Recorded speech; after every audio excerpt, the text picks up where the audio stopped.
Hello friends, welcome to another session of our PYQ discussion.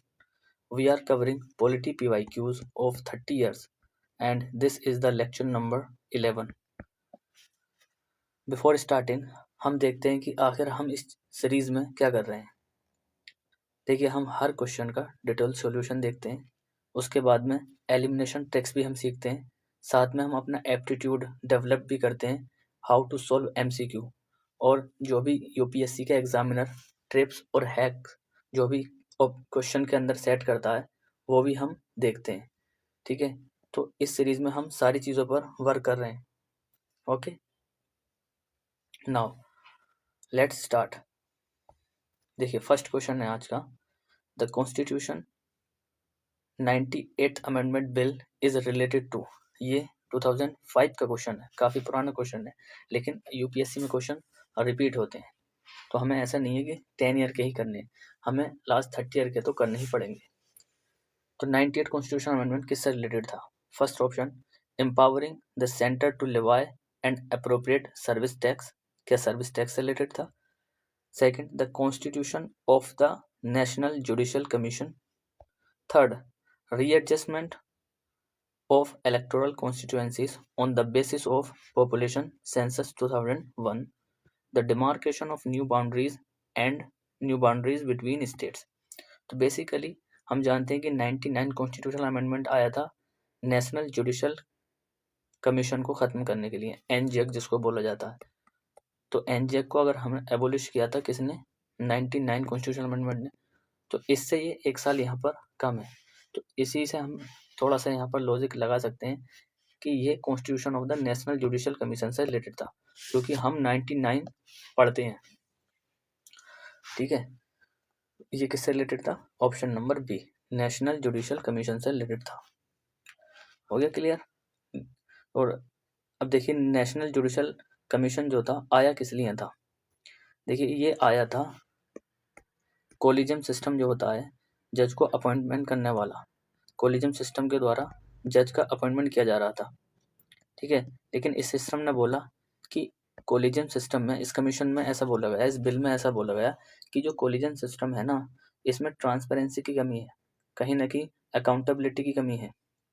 ठीक है, जज को सिलेक्ट करने में, और इसीलिए कमीशन आया। और कमीशन में क्या इंक्लूड किया गया? कमीशन ने बोला कि इस कमीशन में जज को अपॉइंट करने के लिए CJI होगा, chief justice of India, plus senior जजेस भी होंगे, और इसके अलावा मेंबर्स होंगे एग्जीक्यूटिव के। कौन होगा? Members of the executive. लेकिन ये कोलिजियम सिस्टम में एग्जीक्यूटिव के मेंबर्स नहीं होते हैं, इसलिए ये एनजेक लाया गया था, लेकिन एनजेक को स्टक डाउन कर दिया गया था 2015 में ही।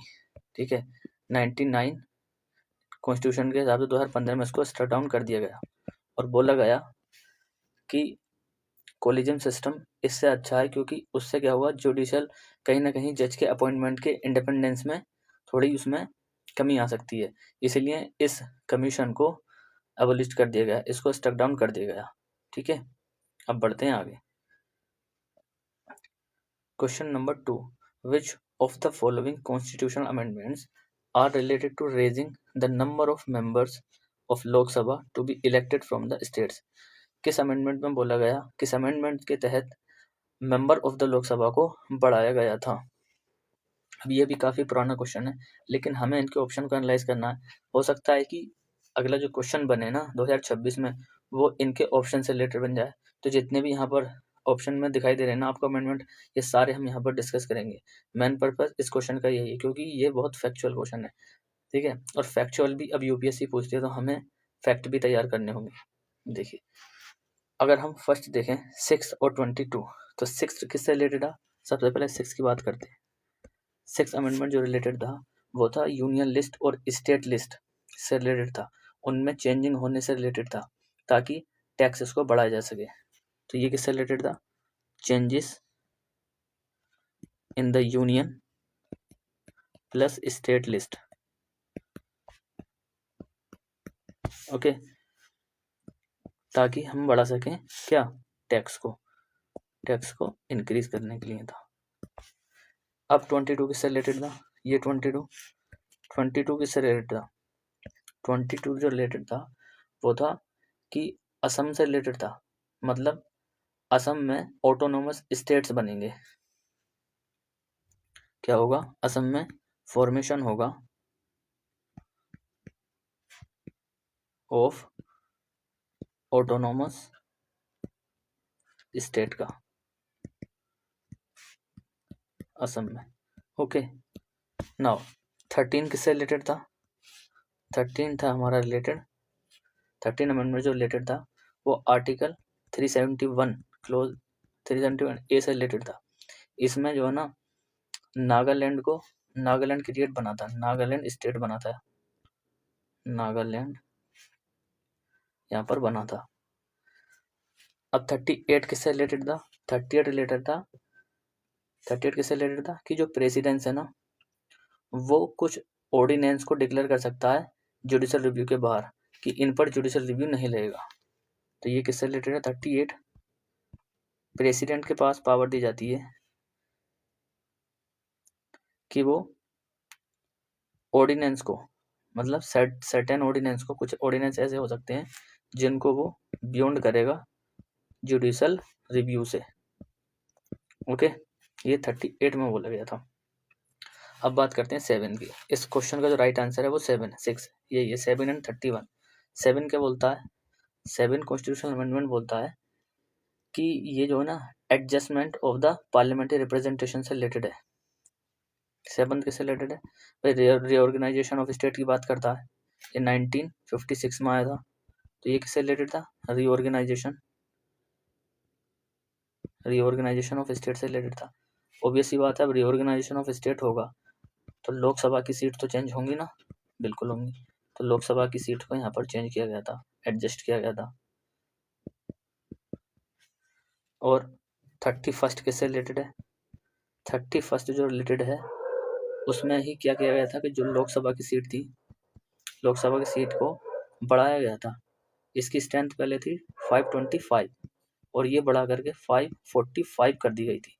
तो ये हमें ध्यान रखना है, ये इंपॉर्टेंट है, ठीक है। अब लास्ट ऑप्शन भी देख लेते हैं, 11th और 42nd। 11th किससे रिलेटेड था? 11th रिलेटेड था, 11th जो हमारा अमेंडमेंट था वो था वाइस प्रेसिडेंट के इलेक्शन से रिलेटेड। ठीक है, वाइस प्रेसिडेंट का इलेक्शन होगा जिसमें कि क्या होगा, दोनों हाउस के मेंबर होंगे, बहुत हाउस मेंबर होंगे इसमें। ये इसमें ऐसा बोला गया था क्योंकि पहले ऐसा होता था कि जो पहले क्या होता था कि जॉइंट सिटिंग के द्वारा इलेक्शन होता था प्रेसिडेंट का, उसको हटा करके ये बोला गया था कि दोनों हाउस के इसमें मेंबर होंगे। अब 42nd किससे रिलेटेड है? 42nd को हम जानते हैं कि मिनी कॉन्स्टिट्यूशन में कहा, इसको मिनी कॉन्स्टिट्यूशन कहा जाता है क्योंकि इसके हिसाब से ना इस अमेंडमेंट के हिसाब से बहुत ज़्यादा मतलब एस्पेक्ट जो है ना कॉन्स्टिट्यूशन के वो चेंज हुए थे, जैसे कि प्रियम्बल पूरा ऐड किया गया था। ठीक है, इस तरीके से इसमें बहुत सारे चेंजेस हुए और इसीलिए इसको मिनी कॉन्स्टिट्यूशन भी कहा जाता है। ये क्वेश्चन हमने डिटेल में देखा और सारे हमने जो भी अमेंडमेंट यहाँ पर रिलेटेड थे उसको भी हमने देखा। इसे कहते हैं पीवाईक्यू एनालिसिस और इसी तरीके से हमें अपने पीवाईक्यू पढ़ने चाहिए।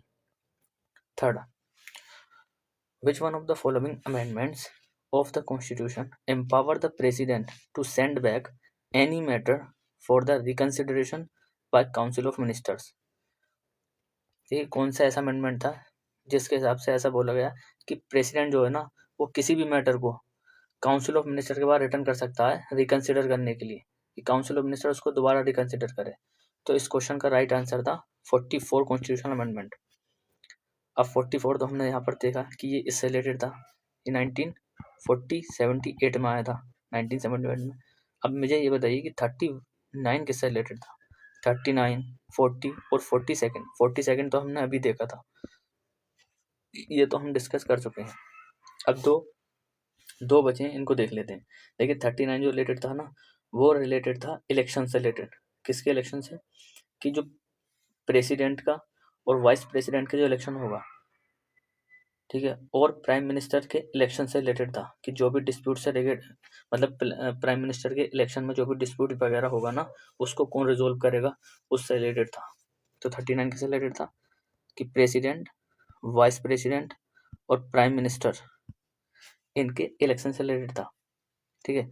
और प्राइम मिनिस्टर का मतलब जो भी डिस्प्यूट्स वगैरह होगा ना उसको कौन देखेगा, ये सारी चीज़ें इसमें बोली गई थी, ठीक। और 40 जो था, 40 किससे रिलेटेड था, 40 हमारा रिलेटेड था कुछ ऐसी जो मतलब जो सेंट्रल गवर्नमेंट थी उसकी अथॉरिटी को एक्सटेंड किया गया था कि वो स्टेट की, जैसे कि स्टेट के सब्जेक्ट में प्रॉपर्टी एंड लैंड, तो इन पर भी क्या बना सकता है, लॉ बना सकता है, ठीक है। और यहाँ पर स्टेट के लेजिस्लेटिव जुरिडिक्शन को हटा दिया गया और सेंट्रल के गवर्नमेंट की अथॉरिटी बढ़ा दी गई। तो यहाँ पर हम कह सकते हैं कि सेंट्रल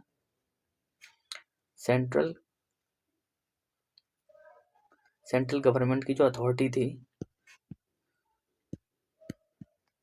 सेंट्रल गवर्नमेंट की जो अथॉरिटी थी ना उसको थोड़ा सा यहाँ पर एक्सपेंड किया गया। एक्सपेंड किस लिए किया गया, एक्सपेंड कहाँ पर किया गया कि जो प्रॉपर्टीज है ना उन पर, प्रॉपर्टीज के सब्जेक्ट पर और लैंड के सब्जेक्ट पर, और यहाँ पर इन दोनों चीज़ों में स्टेट के जो है ना, स्टेट की पावर को एग्जेम्प्ट कर दिया गया, मतलब हटा दिया गया है यहाँ से, ठीक है। इसकी जो पावर होगी स्टेट की वो यहाँ पर लिमिटेड होगी और यहाँ पर बेसिकली होगी नहीं, इसका जुरिडिक्शन यहाँ पर नहीं होगा इन दो सब्जेक्ट्स पर, ऐसा 40 में बोला गया था।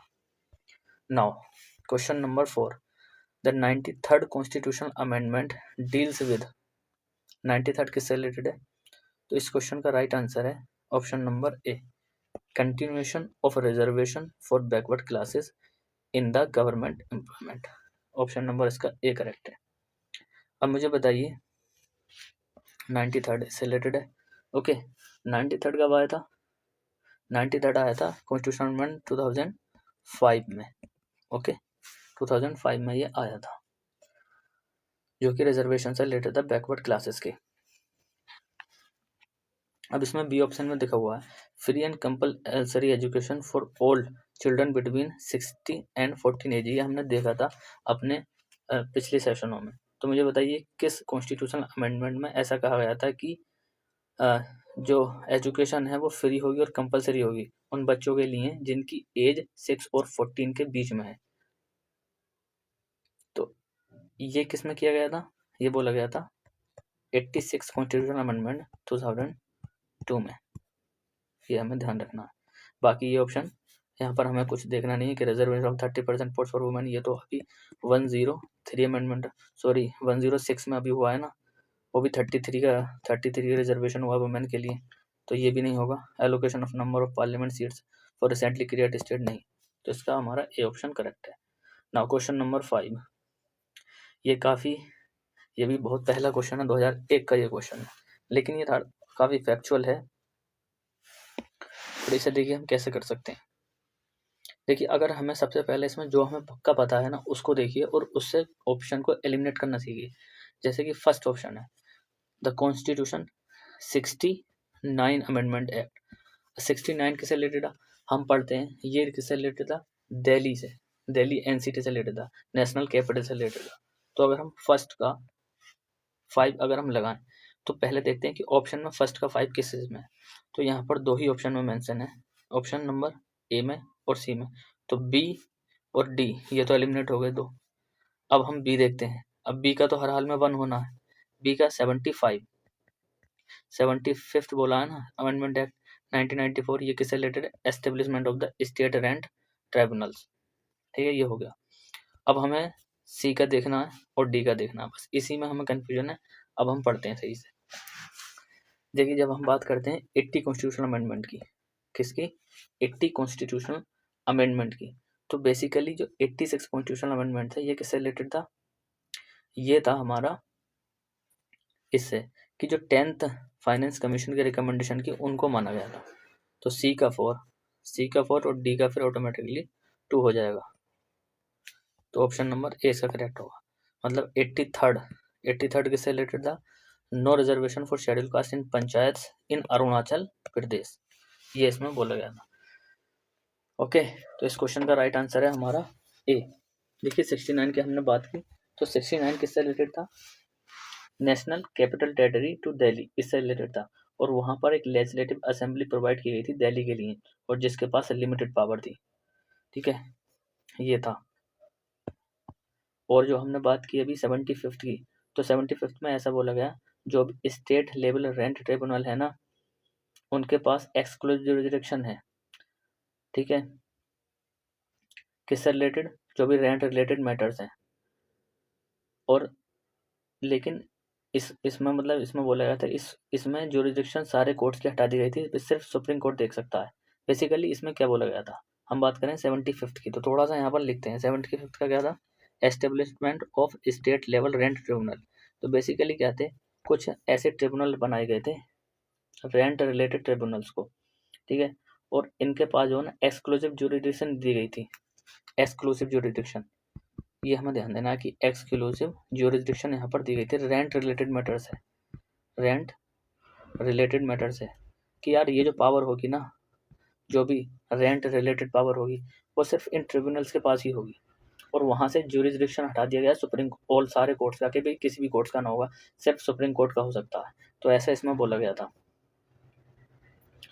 इसके अलावा क्या है हमारा 18th किससे रिलेटेड है, हमने देखा कि कोई भी शेड्यूल कास्ट का रिजर्वेशन पंचायत में नहीं होगा और ना ही लोकल बॉडीज में होगा।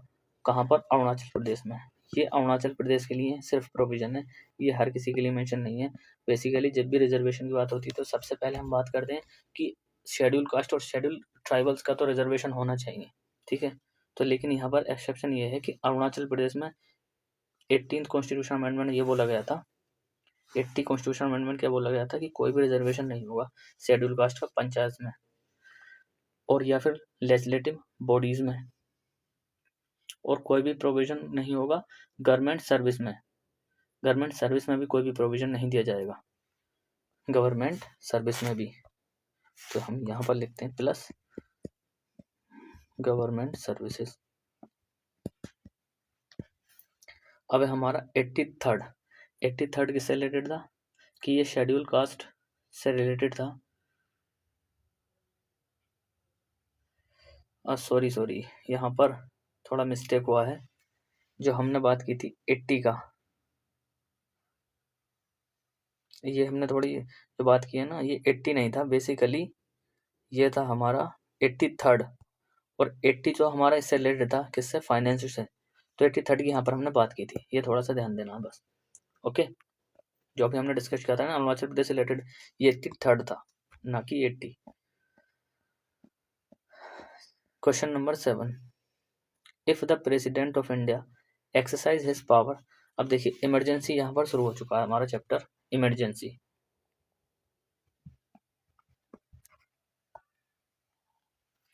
If the President of India exercise his power as provided under 356 of the Constitution of a particular state, then अब इसमें कुछ ऑप्शन यहाँ पर दिए हुए हैं कि बोला जाए कि अगर प्रेसिडेंट अपनी पावर को यूज करता है जो कि आर्टिकल 356 में दी हुई है, तब उसका रिजल्ट क्या होगा।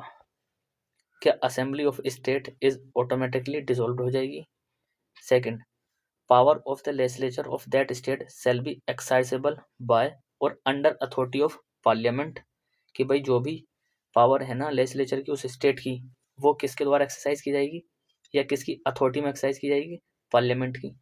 Option number C, article 19 is suspended in that state, article 19 का सस्पेंशन हो जाएगा। या फिर the president can make laws relating to the state, president laws बना सकता है।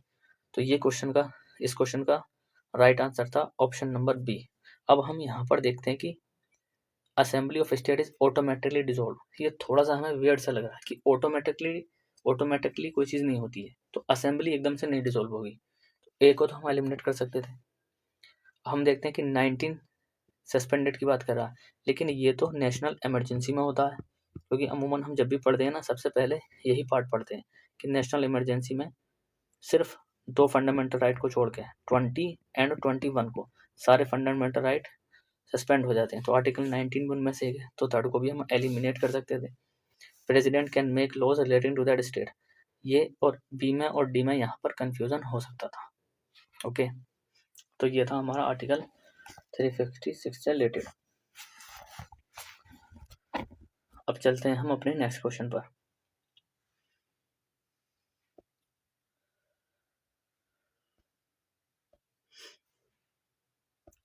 हाँ, यहाँ पर हमने देखा ना बी था कि जो पावर है ना, अब यहाँ पर एक चीज़ हमें ध्यान देनी है कि प्रेसिडेंट रूल में एक चीज़ होती है कि प्रेसिडेंट जो है ना वो स्टेट काउंसिल ऑफ मिनिस्टर्स को डिसमिस कर देता है। बस एक चीज़ यहाँ पर हमें नोट करनी थी कि जो प्रेसिडेंट है वो स्टेट काउंसिल ऑफ मिनिस्टर इसको डिसमिस कर देता है, इसको डिसमिस कर देता है। ये चीज़ यहाँ पर नोट करनी थी,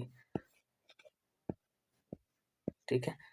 तो जब ये डिसमिस हो जाती है तब इसका सारा कंट्रोल पार्लियामेंट के पास में आ जाता है, क्योंकि उसके पास भी कोई पावर ऐसी रहती नहीं है। और फिर पार्लियामेंट को पावर दी जाती है कि वो स्टेट बिल्स पर भी लॉ बना सकती है और बजट्स पर भी बना सकती है। अब क्वेश्चन नंबर 8 देखिए, ये 2017 में पूछा गया था। अगर हम 2017 का क्वेश्चन यहाँ पर सोल्व करके जाते और 2018 में ये क्वेश्चन पूछा था, हम इजीली इसको सोल्व कर सकते थे। अब देखते हैं कैसे।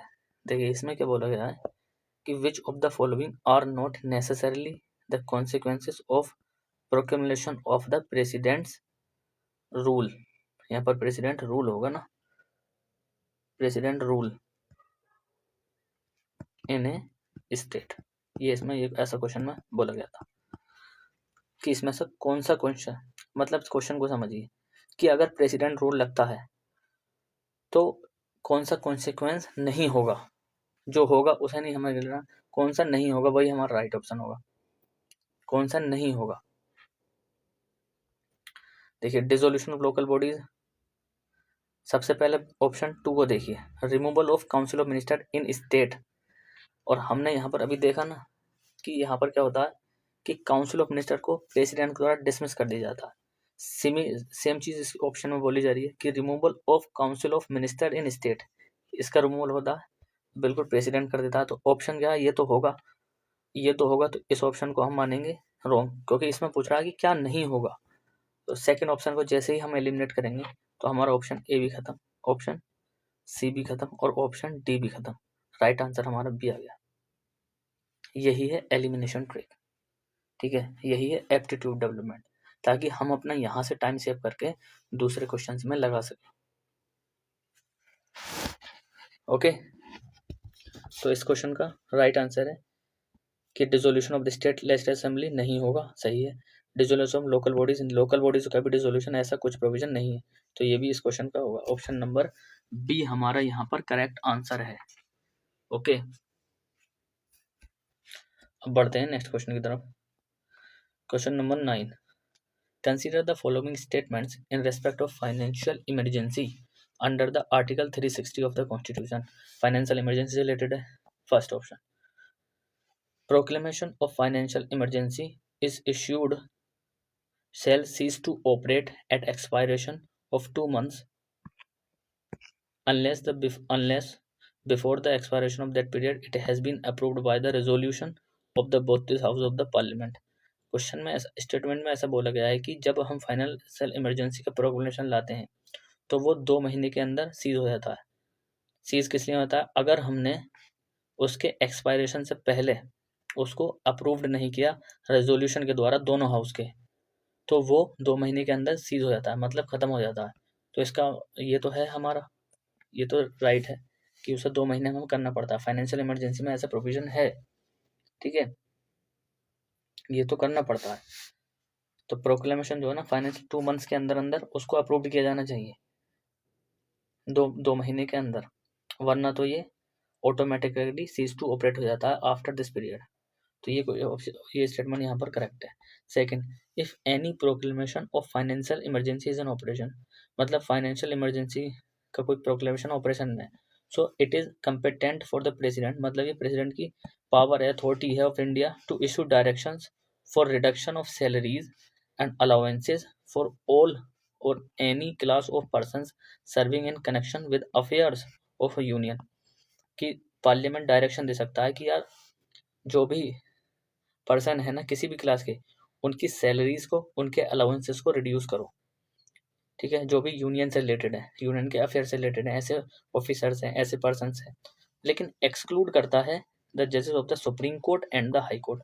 यही यहाँ पर इसका ट्रैप फंसा हुआ था कि एक्सक्लूड नहीं करता जजेस को, जजेस में इसमें इंक्लूड है। प्रेसिडेंट चाहे तो इनकी सैलरी और अलाउंसेस को भी रिड्यूस कर सकता है, इसीलिए स्टेटमेंट यहाँ पर इनकरेक्ट था, ये यहाँ पर इनकरेक्ट था।